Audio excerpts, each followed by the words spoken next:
Bab 5. Kisah yang terpendam. Pagi itu datang dengan cahaya yang redup. Hujan semalam masih menyisakan embun di kaca jendela. Nadira bangun lebih dulu. Tubuhnya masih berat, namun pikirannya jauh lebih sesak. Ia menoleh ke sisi tempat tidur yang kosong. Raka tidak ada. Hatinya berdegup tak karuan. Apakah ini akhirnya? Apakah pengakuannya telah membuat Raka menyerah? Ia turun dari ranjang dan menyusuri rumah kecil mereka. Aroma kopi tercium samar dari arah dapur. Langkahnya melambat saat melihat sosok Raka duduk di meja makan. Ia memegang cangkir, namun matanya kosong menatap jendela. Entah apa yang ada dalam benaknya. "Pagi," ucap Nadira pelan. Raka menoleh. "Pagi," jawabnya pendek. Nadira menarik kursi, duduk dengan gugup. "Aku tahu ini berat. Aku pun enggak tahu gimana caranya bilang semua ini tanpa membuatmu kecewa. Tapi aku enggak bisa terus hidup dalam kebohongan." Raka menatap Nadira, tatapan yang sulit ditebak. "Dir, aku butuh kamu cerita semuanya.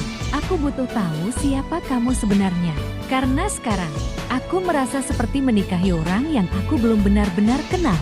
Nadira mengangguk pelan. Ia bangkit, masuk ke kamar, dan kembali membawa sebuah kotak kayu kecil. Kotak itu penuh debu dan sedikit berkarat, seperti kenangan yang sudah lama disembunyikan dan tak ingin disentuh. "Ini masa lalu aku."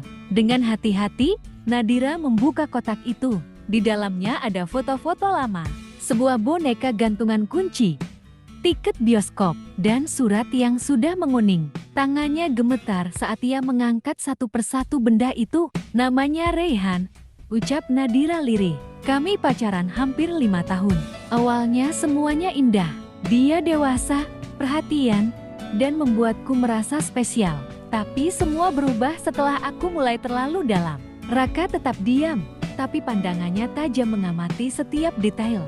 Ia tak tahu siapa Reyhan, tapi kini nama itu seperti bayangan yang perlahan menyusup ke dalam rumah tangganya. "Aku menyerahkan segalanya padanya, bukan cuma tubuhku, tapi juga impianku. Aku percaya dia akan menikahiku. Tapi ternyata dia cuma mempermainkan. Dia pergi setelah aku hamil. Aku sempat kehilangan arah." Dan Nadira terdiam. Air matanya mulai menggenang. "Aku kehilangan bayi itu, bukan karena kecelakaan, tapi karena aku terlalu stres. Aku merasa hancur. Seluruh duniaku runtuh. Aku nggak punya siapa-siapa. Orang tuaku pun kecewa berat." Raka menyandarkan tubuhnya di kursi. Ia mengusap wajahnya. Hatinya kacau, antara marah, sedih, dan bingung. Tapi di tengah itu semua, ia tahu Nadira sedang tidak meminta belas kasihan. Ia sedang membuka luka lama yang selama ini ia tutupi dengan senyum. "Kenapa kamu nggak cerita sejak awal?" tanya Raka akhirnya. "Aku takut kamu pergi, takut kamu jijik, dan aku juga belum berdamai dengan diriku sendiri. Aku berusaha keras menjadi sosok yang kamu dambakan, yang kamu layak dapatkan. Tapi itu membuatku makin menyiksa diri. Aku hidup dengan ketakutan setiap hari." Mereka terdiam lama, hanya detak jam dinding yang terdengar. Raka berdiri, berjalan ke arah jendela. Ia melihat hujan mulai turun lagi. Lalu ia berkata, "Aku nggak nyangka kamu sekuat itu." Nadira mendongak, menatap Raka dengan mata merah. "Aku nggak tahu apakah aku bisa langsung menerima semuanya. Tapi aku tahu satu hal, aku nggak bisa ninggalin kamu begitu aja setelah kamu berani. Jujur kayak gini, aku nikahi kamu bukan karena kamu sempurna, tapi karena aku pengen jalanin hidup sama kamu, dengan segala luka dan masa lalu yang kamu punya." Nadira terisak.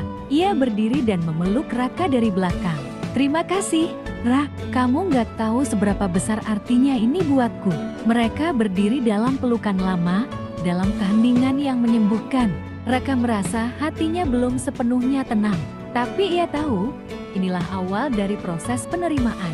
Cinta tidak selalu tentang kenyamanan, kadang tentang keberanian untuk bertahan saat kenyataan tidak sesuai harapan.